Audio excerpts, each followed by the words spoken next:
So on your marks, get set, go!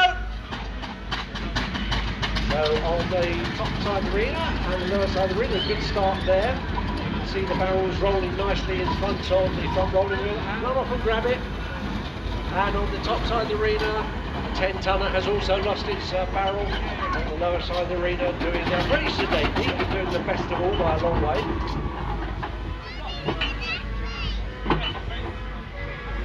So the middle of the arena got the baked bean tin, the other side of the front rolling wheel, side of the arena, 10-tonner on the top side of the arena.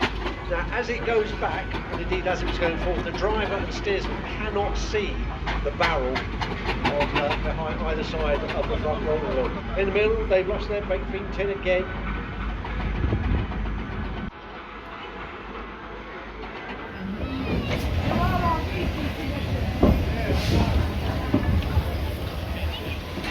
Okay.